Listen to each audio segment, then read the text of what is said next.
My name is Darci Tombros, and we are talking today about managing stress and some tips for caregiving through the holidays. Um, I have been able to see dementia from a couple different sides. My mom had Alzheimer's, and I worked for assisted living facilities in the memory care unit. I've also volunteered with the Alzheimer's Association for about 15 years, and I help facilitate two support groups right now, one with the Alzheimer's Association and one with CarePartners. So I've really got to see kind of different sides of how dementia affects families and how the caregiving affects families. One of the things I want to talk about is I want to explain the difference before we get into the holiday stress tips. I want to explain the difference between dementia and Alzheimer's. Dementia is like a big umbrella, and Alzheimer's is one type of dementia. So if you think of it like cancer, you can have bone cancer or lung cancer, cervical cancer. Those are all different types of cancer. Alzheimer's is a type of dementia. There's hundreds of different kinds of dementia. There's Parkinson's, there's Lewy bodies, and Alzheimer's is just one of them. So I just wanted to give you like a brief overview of the difference between the terminology of dementia and Alzheimer's so that it's clear. Okay, so we can go into the managing stress and tips for caregiving through the holiday. Listen, caregiving is hard enough. It's very stressful. And then you add in the holidays and it's just a recipe for disaster. And a lot of people, I hear the word drowning from a lot of people now. They say, I'm drowning, I'm drowning. They're just overwhelmed. And I get that. It can be a lot. So I've got a couple of suggestions that hopefully will help people get through the holidays with a little less stress. And the first thing I want to say is adjust your expectations, okay? No holiday that I've ever been a part of has been perfect. Things happen. Uncle Bob and Aunt Mary are an hour late. The Christmas tree falls over. I've burned food. No holiday's perfect. Just keep that in the back of your head. What we're doing is we're getting together with people that we love and we're trying to spend time with them. It really doesn't matter about the food. It doesn't matter if the tree tipped over. It doesn't matter if something's burned. Adjust your expectations for that. If you are used to hosting a Christmas dinner at your house for 20 and it's a 5-course meal and then you watch the 2-hour-long movie with James Stewart, at the end, that might not be the best plan for you this year. If you still want to host it, that's fine, but maybe pare it down to 10 people, or maybe assign different jobs of food to different people. Maybe this cousin can bring this, or this sister can bring that. If you're used to having it in the evening, maybe have it in the afternoon. That might help with the agitation that your loved one might feel because so much is going on. If you just absolutely have to have grandma's stuffing made from scratch, do you have to be the one to do it? Chances are no. Give a cousin that job or a sister, someone else in your family that job. And that way you can still have the stuffing, but you don't have to do it. And you can spend your time more focused on your loved one. Like I said, it doesn't have to be perfect. If you're used to watching that movie, like I said, It's a Wonderful Life after the meal.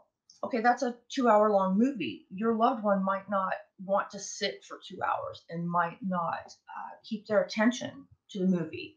So instead of the movie, try to sing songs. Music is something great that people with dementia really connect to. Like I said, adjust your expectations. Keep in mind that you're doing this to be together with people that you love. It's not about the small things. Another tip is familiarize others to your situation. And what I mean by that is if you've got a bunch of people coming in from out of town, or people that maybe haven't seen your loved one in a long time, you might want to give them a quick call or send them a quick email and just say, hey, look, my loved one's going through some changes. He might not know your name when you come in. Don't take it personal. He might call you mom or dad. Don't take it personal. You might have to sit to the same story 2 or 3 times. Again, don't take it personal.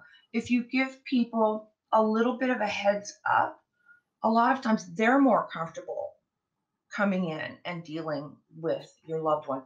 Most of the time, people just don't know how to act around someone that has dementia.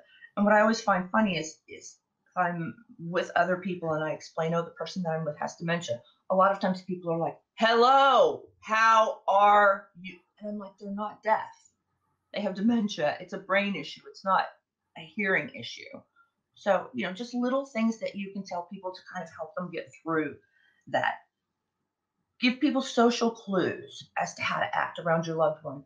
If you're sitting on the couch and you're holding your loved one's hand, that tells everyone in the room, your loved one is comforted by someone sitting next to them holding their hand. So then if you have to get up and answer the phone or something like that, maybe someone else can sit down by your loved one and hold their hand.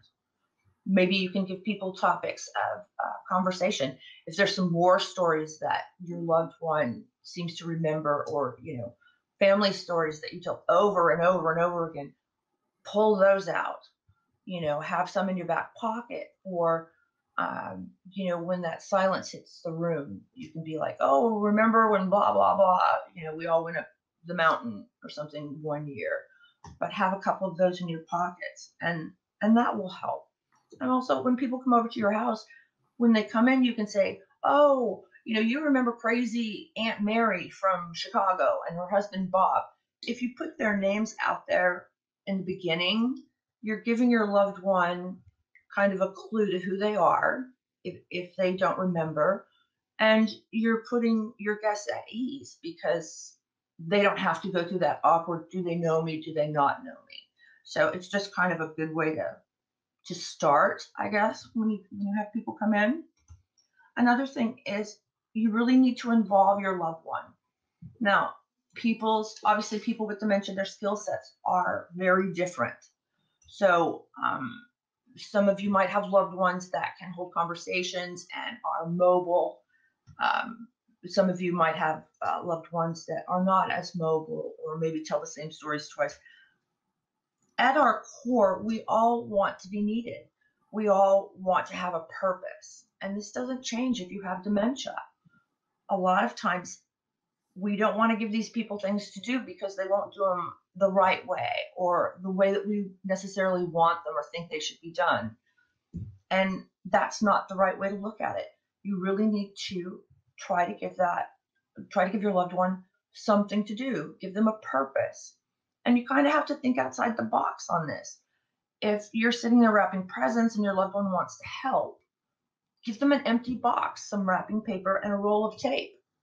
As long as they're not getting frustrated and agitated, who cares, right? It's an empty box. Now, they don't need to know it's empty, but you're keeping them busy. You're keeping them engaged. You can discuss presents to get people. Will your brother Bob like a fishing pole? You two used to go fishing all the time when you were young. Give them those options to be involved. It's important. If you're used to like trimming the tree and putting all the ornaments up with your loved one, and maybe you're afraid that they'll break some or push the tree or they'll get hurt, do most of it and then hold back a dozen ornaments. And when the time's right, you can go get your loved one and say, hey, let's finish up the tree. Just any small thing like that involves your loved one, I think is important and will give them that sense of purpose. And it's a feeling that I think they'll recognize and will make them feel better. And also, they'll mirror your mood. So if you're running around crazy like a chicken with their head cut off, they'll pick up on that stress. So you want to try to keep calm and positive as much as you can so that they pick up on that. And a lot of times, if they're agitated or something, if you can just kind of go in and, hey, this is going to be great, oh, thank you so much for your help, you can change that mood just like that. So keep that in the back of your mind. Another thing that we suggest to people is you try to keep a routine. And I know through the holidays, that's a little tricky. But, if your loved one is used to going to bed at 7 o'clock, maybe you need to end your Christmas dinner at 6:30. It might not be exactly how you want it to be, but if it's going to save you um, having to comfort your loved one because they're agitated or they're super confused, it's absolutely worth it. You want to keep the room bright. That helps a lot with sundowning and things like that. And also, and I'm sure all of you have experienced this, but it's like when you take your loved one to the doctor and all of a sudden they can speak full sentences and they remember who the president is. And you're looking at them going, what has just happened here? Like all of a sudden they know the words and they remember things. And this happens a lot with dementia. And what it seems to happen is that these people pull every ounce of energy they can to be on, so to speak. And what happens after that is like the next day, they'll be completely empty. They might be lethargic, they might be moody, they might be sleepy. It's kind of like them being on has taken all of their energy for those few days. So if something like that happens, don't be super alarmed. They just need to kind of refuel and replace that energy that they've expended throughout the holiday. And the last tip, and I think this is the most important one, and this is the one we have the hardest time with, but it's ask for help. Now, nobody wants to ask for help. Nobody. Even the littlest things, we just don't want to inconvenience other people. But what I've found is that most people really want to help. They just don't know what to do.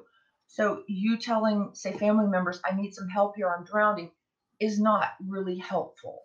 What's helpful is you saying, can you come over on Tuesday at 3 o'clock so I can go to the grocery store for an hour? Or can you bring us dinner on Thursday night? Things like this. If you're specific about these jobs, more often than not, people are super willing to help. They want to help. Like I said, they just don't know what to do. So take a minute and think about some little things that might help you. Do you want 30 minutes to go take a bath? Anyone would be happy to come and sit with your loved one for 30 minutes. It's an easy thing to do, but I know it's hard to ask for help, but it takes a village for these things. It really does. And honestly, what we hear from families all the time after their loved one passes is they look back and they're like, I don't know how I did this. I don't know how I managed to do all these things and keep my sanity, because you don't realize it at the time. It's a lot, and it takes its toll, and you have to have a village to help you with something like this. Call your neighbors, call your family. You can call the Alzheimer's Association.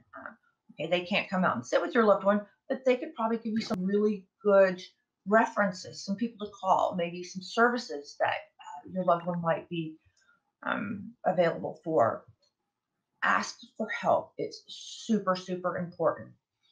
And the best example I think that I ever heard about this was someone explained to me, if you're on an airplane with a child and the oxygen mask comes down, what you're supposed to do is put yours on first and then the child's.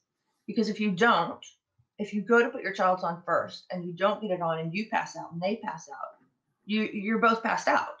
So you need to put yours on first. Put yours on first, then do the child. It's the same with caregiving. You have to put your oxygen mask on first. If you're empty, you've got nothing left to give. So it's super important you get that help. It's super important you take care of yourself. And adjusting your expectations, I think, is the big one. Just, take a look at how you usually spend your holidays and adjust the little things.